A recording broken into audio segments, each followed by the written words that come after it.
Dude, you went to the Leafs Sabres game in Buffalo without me? You actually wanted to watch that game? I mean, now that we know how the game ended, no, but the offer would have been nice. Showtime. Pity point.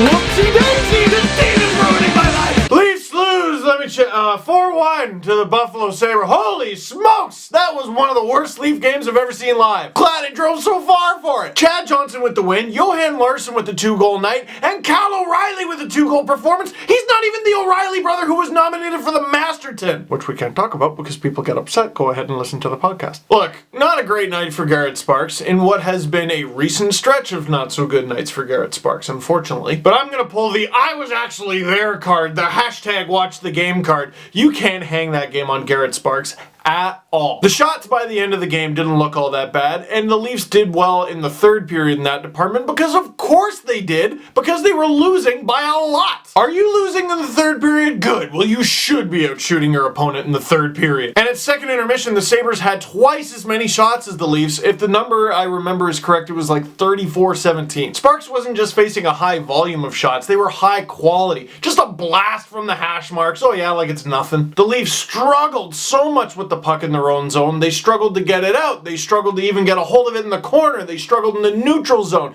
They're getting the puck caught up in their feet. They're running into each other. It didn't look like they knew what they were doing at all. Which, I mean, I always see this on TV, but in person it's even worse. And it sucks because there was actually some excitement coming into the game. The Leafs call up TJ Brennan, Andrew Campbell, who's the Toronto Marlies captain, Kasperi Kapanen is back with the team, and Tobias Lindberg gets to make his NHL debut. This is the part where I tell you Tobias Lindberg was part of the Dion Phaneuf trade, and this is the part where I tell you to read the article that I wrote about him, like, for the fourth straight video. Hashtag content, lots of hashtags. You know what, though? I would say the lone bright spot for the Leafs in this game was I thought Kapanen looked pretty good. I actually thought Nylander looked pretty good, too, once the game got going. And Lindberg, considering that was his first NHL game, I liked him. Babcock had him killing penalties, no pressure, bud. And I admired one big play from Byron Froese, who's just gotten back from injury, and he had a huge shot block. Looked really painful. Besides those things and the fact that Garrett Sparks didn't actually put a white towel on his stick and just start waving it, that was a terrible game from the Leafs. One of their worst this season. But hey, Brooks Light got his first goal with the Leafs. Yay! Thanks, guys. Gonna keep this for years to come. Really special. Thank you. Now, I guess we could talk about, is it such a bad thing they lost? Because the Canucks, who are one of the teams the Leafs were tied with, won. And so they have 69 points now. The Leafs stay at 67 and are tied with just the Oilers, who only have 2 games in hand now. The Blue Jackets still have just 68, just one more point than the Leafs. And the Jets, like the Canucks, also have 69 points. Question of the game. What do you think the purpose was of those 4 call-ups and send-downs, assignments? Like, giving Kapanen another shot, I get that. Wanting to see what you've got in Tobias Lindberg by giving him his first shot, I get that. Calling up Andrew Campbell, I mean, so many Marlies have been called up. I guess you want to reward your captain, right? That makes sense. I get that. And TJ Brennan, I mean, his contract's ending. You know he rocks it at the AHL level, so you're not going to learn anything about him there. You might as well see what he's got at the NHL level, maybe reevaluate if you want to re-sign him. I suppose I get that. Sending down Connor Carrick, all right, well, I mean, he's going to be with the Marlies in the playoffs, and he hasn't played there yet, and they're hoping to have a deep run, so you might as well get him familiar.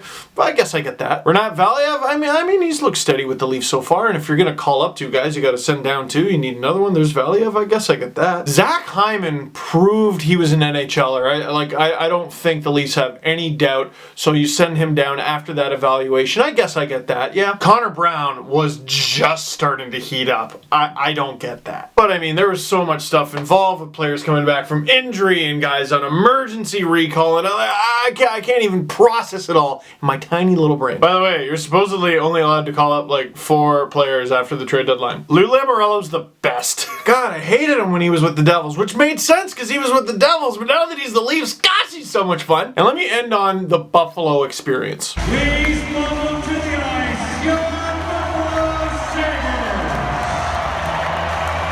Leafs fans, if you live in the GTA, you have to go see a Leafs Sabres game in Buffalo. I think fans of any NHL team should experience what it's like to A, see a game in their home team's arena, but then see them on the road. Be the visiting team and wear a jersey. Like, be in enemy territory. Embrace it. Because some of the chirps are so bad that it's almost better when you meet them with silence. Good one. The one bummer is the drive there. And of course the border going in. And the border going out. But other than that, it's a pretty cool experience. And I single Buffalo out because it's the closest one. But I mean, if you want to go to Ottawa, Montreal, hell, could fly to Boston. That's pretty fun. Detroit. There's a lot of road trips you could take as a Leaf fan. Take it. And the reason I was at this game, by the way, my buddy Joseph, I went to school with him at Ryerson. He is in charge of all the cool video stuff you see on the Jumbotron. Here's him thinking that I'm taking a picture. He's wrong. If you actually go to the Buffalo Sabres website, he's behind a lot of the stuff from Behind Blue and Gold. If you haven't seen it yet, it's kind of like the blueprints that the Leafs have. And it was also really cool to see Dan Dunleavy there with the mic, and he's on TV.